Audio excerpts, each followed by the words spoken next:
kita bertemu lagi di Minggu Advent kedua.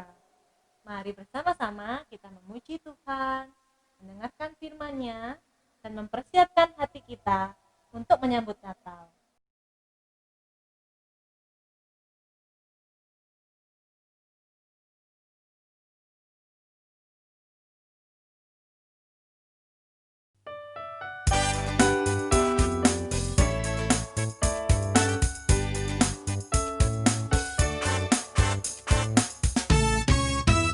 Hai, mari berhimpun dengan sukacita, marilah ke Betlehem,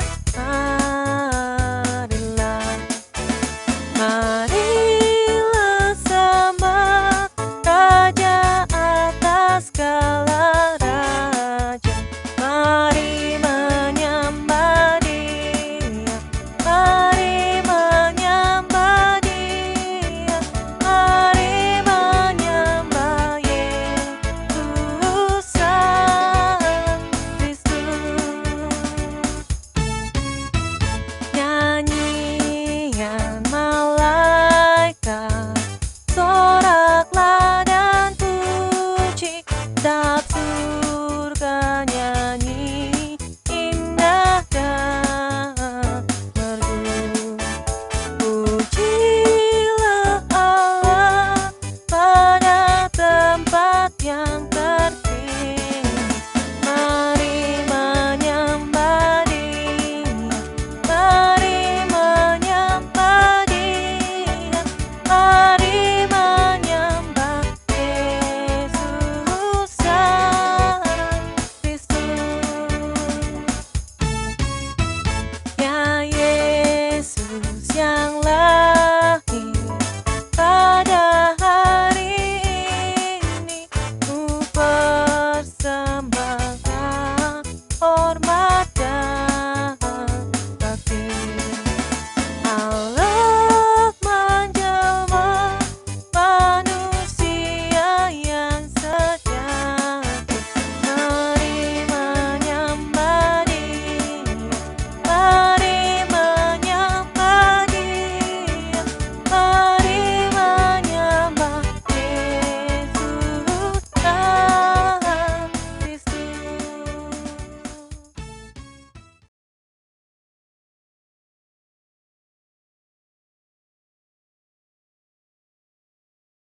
Mari kita berdoa.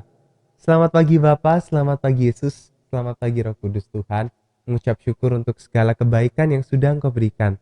Semalam sudah berlalu Tuhan, dan pagi hari ini Tuhan, kami mau beribadah di Minggu Advent yang kedua ini Tuhan. Dimanapun kami berada, Engkau selalu menyertai kami Tuhan. Dan kami mau menaikkan pujian kami, mendengarkan firman-Mu dan melakukan aktivitas Tuhan. Terima kasih Tuhan, Engkau selalu bersama-sama dengan kami. Hanya dalam nama-Mu kami sudah berdoa. Amin.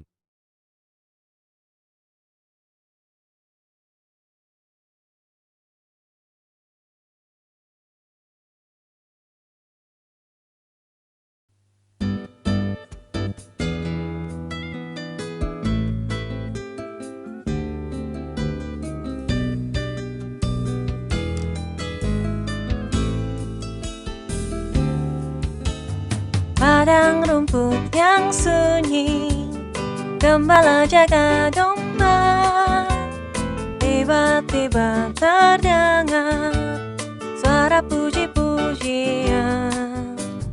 Malaikat bernyanyilah, bawa kabar gembira, Yesus Kristus telah lahir dalam kota Betlehem.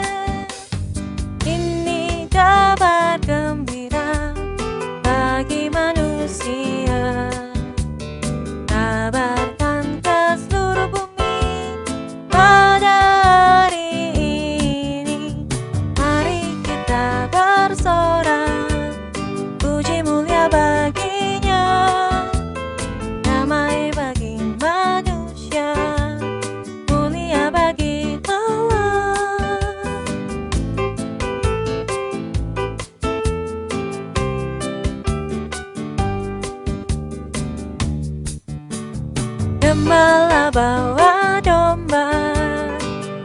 serta menyamar. Dan 3 orang majus datang bawa hadiah. Di dalam palungannya Yesus kecil berbaring, anak Allah yang tunggal, lahir jadi manusia. Ini kabar gembira bagi manusia. Kabarkan ke seluruh bumi pada hari ini. Mari kita bersorak, puji mulia baginya.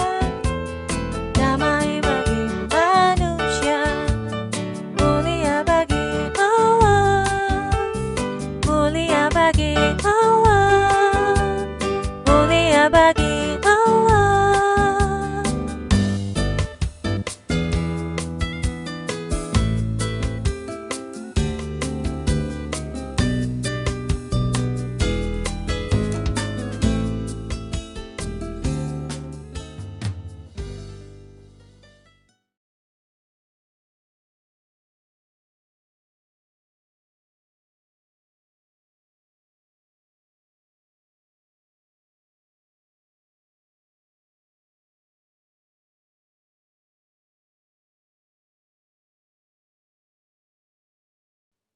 Hai, selamat pagi anak-anak. Lama ya kita nggak ketemu. Hari ini kita masuk di Minggu Advent dan Lost Dede akan bercerita, melanjutkan cerita yang minggu lalu yang Lost Mega ceritakan. Nah, sebagai pengantar, Lost Dede akan memberikan video yang akan kita simak bersama-sama ya. Nonton bareng-bareng ya. Mari kita lihat video berikut ini.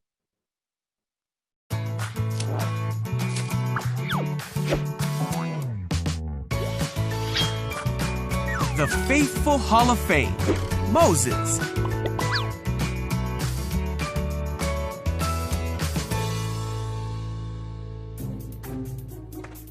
This is Moses, who was an Israelite born in Egypt in a time when Israelite boys were not supposed to live. Wait, huh? Moses, however, grew up in the palace of the Pharaoh, the very man who was enslaving the Israelite people. When Moses grew up, he made a big mistake. Uh-oh.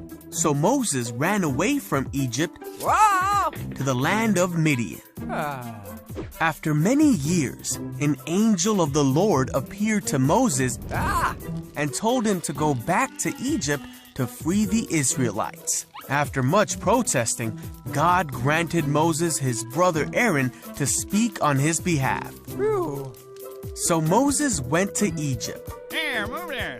And on his way there, he met Aaron, who was ready to do whatever God wanted him to do. The Israelites were slaves to the Egyptians, but God had a special plan for Moses. Hey, everyone, huh?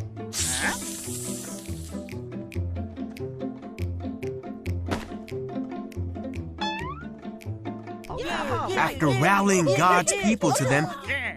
Moses and Aaron went to the Pharaoh. Ahem. And said, "This is what the Lord, the God of Israel, has said. Let my people go." Aha. Shit. And Pharaoh made the Israelites work harder because of this. Hey, how are you?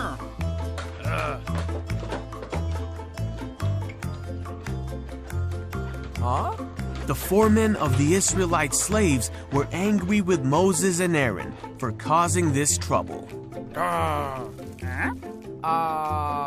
So Moses cried out to God and asked why this was happening. But God said, "You will see what I will do. I am the Lord. I will deliver you from slavery." Wow, okay.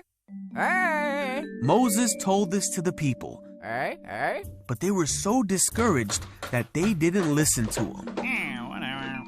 God told Moses to go to Pharaoh and to do exactly as he said. So Moses and Aaron went to the Pharaoh. Hey. God told them to take the staff and throw it down before Pharaoh. Huh? Pharaoh was not impressed. He called his wise men and sorcerers, and they did the same thing. Ooga ooga.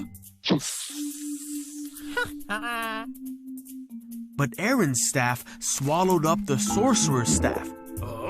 Yet Pharaoh's heart was hardened, and he would not listen to them, Shoot, shoot. just as God had said. Then the Lord said to Moses, "Go to the banks of the Nile River and meet Pharaoh." Hey, Pharaoh. Oh, man. Moses and Aaron did just as God had said. Oh. But again, Pharaoh's magicians did the same miracle, and Pharaoh refused to let God's people go. So God sent 9 more plagues to Egypt to show his power.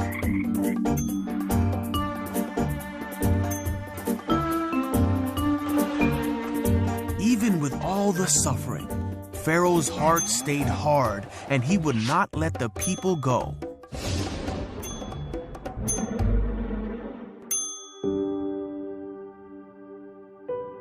On the night of the last plague, Pharaoh woke up Huh? and heard a great cry in Egypt, Oh, no. for there was not a house in Egypt where someone was not dead. Pharaoh summoned Moses and Aaron and told him to be gone with the Israelites. So the Israelites left Egypt immediately and made their way to the promised land, taking with them many riches from Egypt, and they took Joseph's bones as they had promised him many years before. But after they had gone, Pharaoh changed his mind and readied his army to take back the Israelites. When the Israelites saw Pharaoh and his armies come, they were terrified. But God made a way for them. Through all of this, the Israelites saw the great power of their God, the one true God, and they put their trust in Moses, his servant. Nah, sudah lihat sama-sama kan videonya?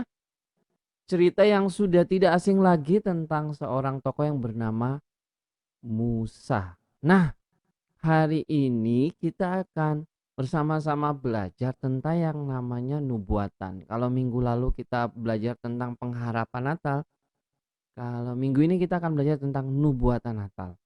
Apa sih nubuatan itu? Jadi arti kata nubuatan adalah sesuatu yang dikatakan lebih dulu sebelum hal itu terjadi, ya. Jadi sudah dikatakan, sudah dibicarakan, tetapi itu belum terjadi, tapi nanti akan terjadi, pasti terjadi. Nah, sebagai contoh nih, apa yang sudah kalian tonton tadi, kisah Musa di mana bangsa Israel itu diperbudak, ya, itu sudah dikatakan sama Tuhan. Jauh sebelum mereka, bangsa Israel itu ada. Tuhan berkata kepada siapa? Tuhan berkata kepada Abraham. Mari kita buka di Kejadian pasalnya yang ke-15. Ayo buka Alkitabnya. Kejadian pasal 15. Nah, di sana ayat 1 sampai dengan ayat 21 itu mengisahkan tentang sebuah cerita, ya. Di sana ada kisah tentang Abraham yang membuat perjanjian dengan Allah, atau lebih tepatnya sebenarnya Allah yang membuat perjanjian dengan Abraham. Oh ya, ini pernah kita ikutin kisahnya di Natal tahun yang lalu.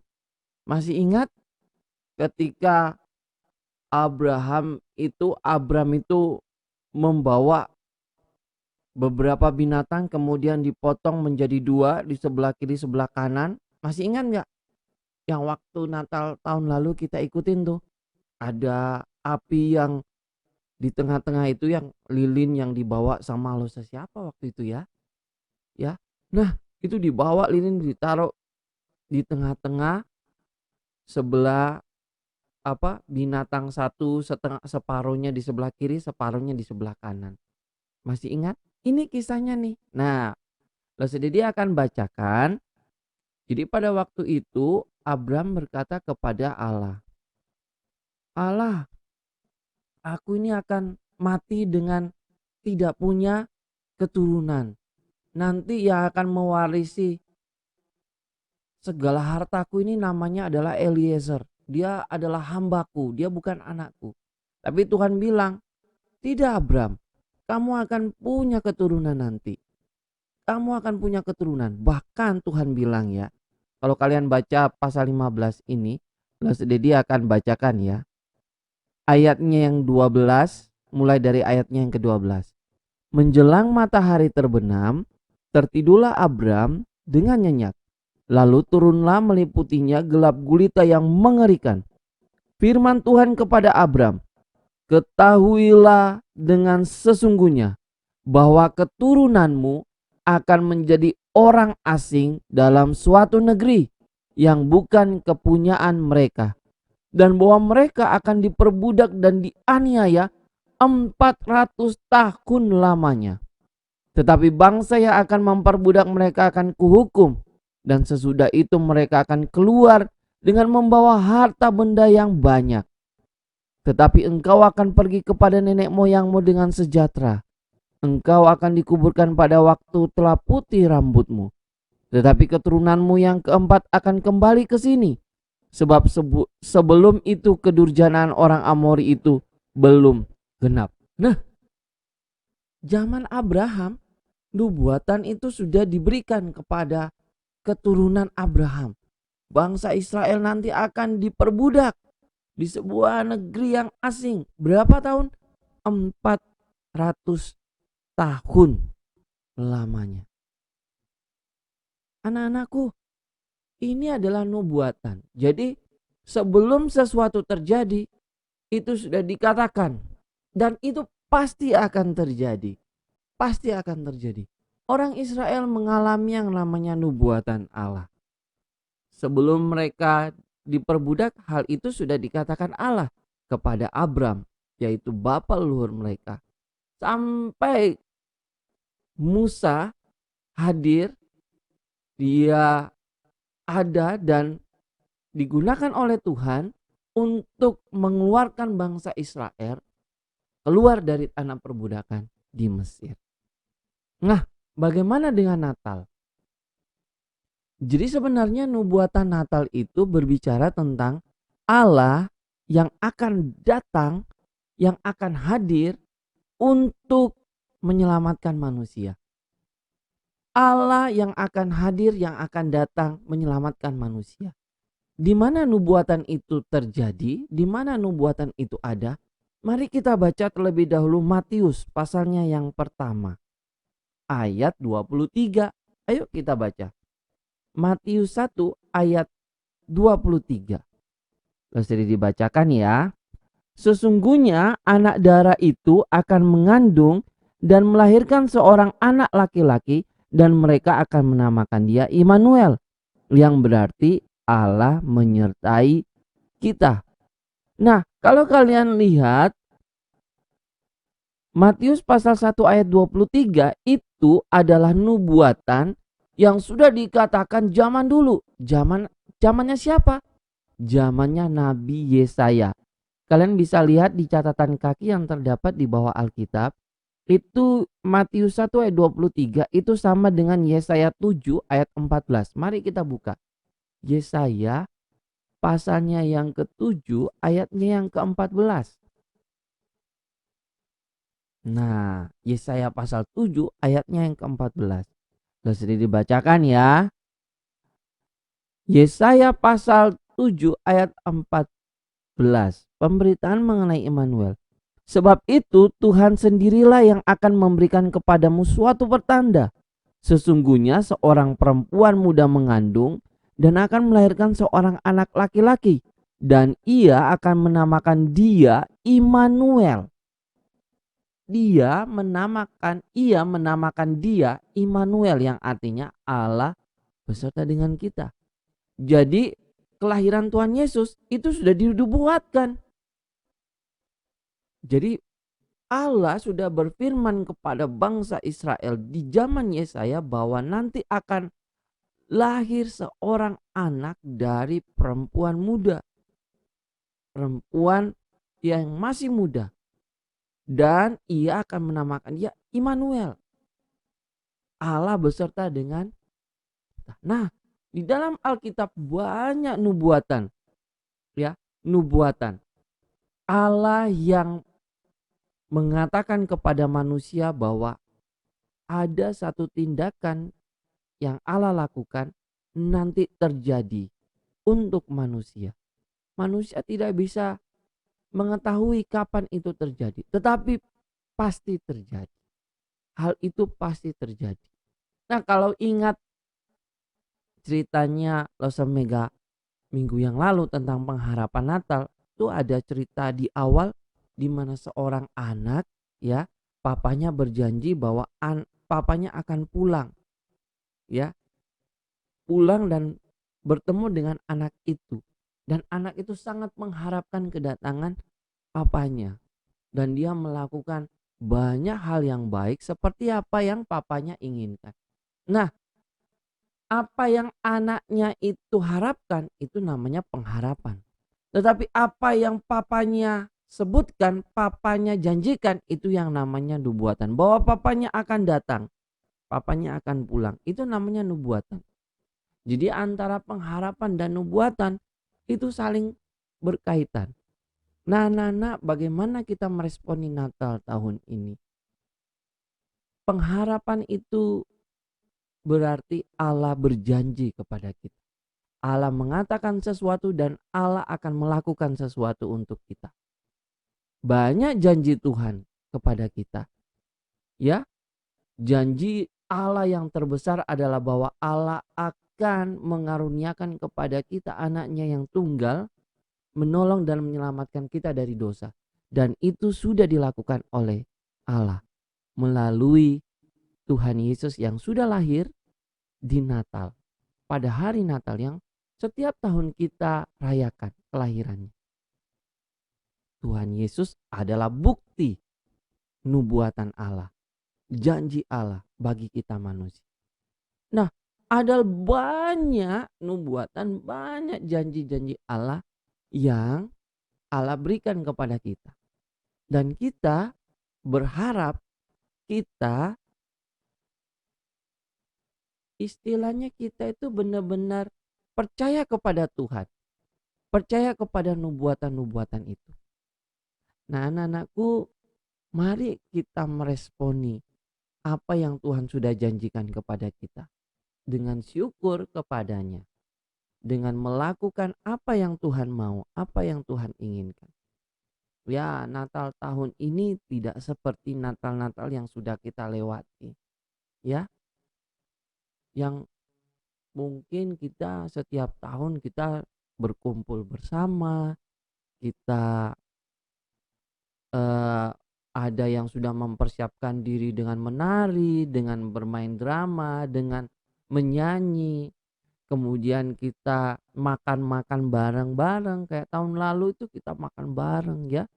Kemudian kita mengikuti banyak hal-hal yang baik dan senang sekali kita mengikuti Natal. Tapi Natal tahun ini kita hanya di rumah, melakukan aktivitas di rumah, ke gereja aja belum tentu boleh, ya. Tetapi Tuhan berjanji kepada kita, ya.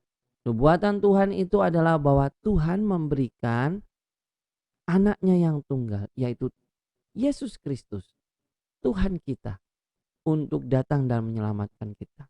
Jadi meskipun kita dalam keadaan yang susah, yang sulit, kita tetap bersyukur kepada Dia. Ya, jadi mau mengajak kita berdoa sungguh-sungguh kepadanya. Berdoa kepada Tuhan. Karena Tuhan itu yang berjanji kepada kita. Yang kedua, selain bersyukur, ya kita tetap melakukan aktivitas dan kegiatan kita dengan bertanggung jawab di hadapan Tuhan. Ya, dengan bertanggung jawab di hadapan Tuhan. Ya, kalau selama masa pandemi ini harus rajin cuci tangan, ya cuci tangan. Kalau harus keluar dan kita harus menggunakan masker, ya menggunakan masker. Itu hal yang Tuhan ingin kita kerjakan, ya. Dan jikalau kita melakukan hal itu, lo jadi yakin janji Allah, ya, nubuatan Allah kepada kita tentang bagaimana Allah menolong dan menyertai kita, itu pasti terjadi. Tuhan akan menolong dan menjaga kita dari segala sakit penyakit. Anak-anakku, Natal tahun ini sangatlah berbeda. Tapi mari kita tetap merayakan Natal tahun ini dengan rasa syukur. Dan yang kedua, kita bertanggung jawab. Ingat bahwa nubuatan Natal itu Allah memberikan kepada kita Yesus sebagai penyelamat kita, supaya kita bisa hidup dengan baik, hidup dengan bertanggung jawab di hadapan Tuhan. Tidak perlu takut, tidak perlu ragu. Oke, hari ini kita belajar tentang nubuatan. Apa itu nubuatan? Nubuatan adalah sesuatu yang dikatakan dan itu pasti terjadi. Ya, pasti terjadi. Sesuatu yang dikatakan dan itu pasti akan terjadi. Kita tidak tahu kapan itu terjadi, tapi itu pasti terjadi. Karena apa? Karena Allah yang menyatakan itu. Allah yang sudah berjanji. Allah yang akan menggenapkan apa yang sudah dikatakan itu. Ya. Jadi mari kita dengan rasa syukur, dengan bertanggung jawab, kita merayakan Natal di tahun ini. Meskipun dalam keadaan yang berbeda dengan tahun-tahun yang akan datang. Oke. Natal tahun ini kita hanya seperti ini, Natal lewat online, tetapi kita berharap tahun depan kita akan punya program Natal yang lebih baik lagi. Ya, sudah dirancangkan sebenarnya tahun ini akan kita lakukan. Kita mau belajar di dalam kitab Keluaran dan kita mau merasakan bersama-sama. Tapi karena pandemi kita akhirnya tidak bisa melaksanakannya. Tapi doakan sehingga tahun depan kita boleh merasakan Natal dari perjanjian, ya, dari kitab Keluaran, perjanjian lama, dan kita mau bersama-sama merayakan Natal dengan baik, ya, dan belajar Alkitab dengan sungguh-sungguh. Oke anak-anak, sampai di sini firman Tuhan yang Pastor Dedi sampaikan. Sekali lagi kita ingat apa itu nubuatan, dan nubuatan yang sudah Allah berikan kepada kita, bagaimana Yesus lahir di hari Natal ini. Tuhan menolong, mari kita rayakan Natal dengan bersyukur, dan mari kita rayakan Natal dengan hidup bertanggung jawab di hadapan Allah. Tuhan menolong kita, Tuhan beserta dengan kita. Bye-bye.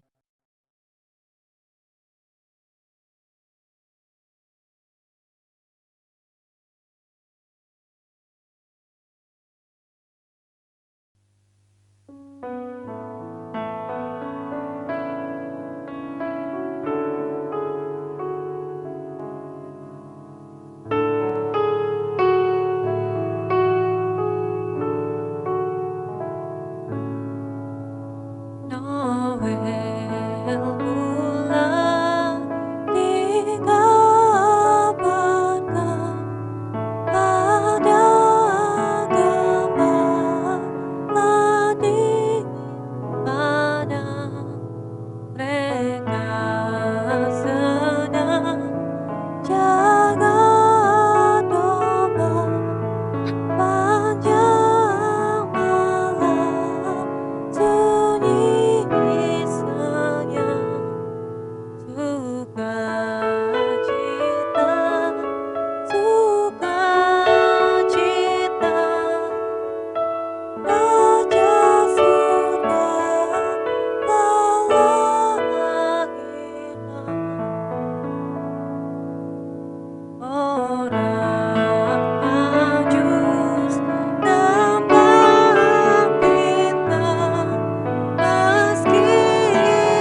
Terima kasih Tuhan untuk segala kebaikan-Mu Tuhan, kami boleh beribadah di minggu Advent yang kedua ini Tuhan. Dan biarlah firman yang sudah kami dengarkan Tuhan, boleh kami tanamkan dalam hati kami dan bisa berbuah lebat nantinya Tuhan. Sebentar kami akan kembali ke aktivitas kami Tuhan. Engkau selalu menyertai kami, Engkau selalu ada bersama-sama dengan kami Tuhan. Terima kasih Tuhan, hanya dalam nama-Mu kami sudah berdoa dan mengucap syukur. Haleluya, amin.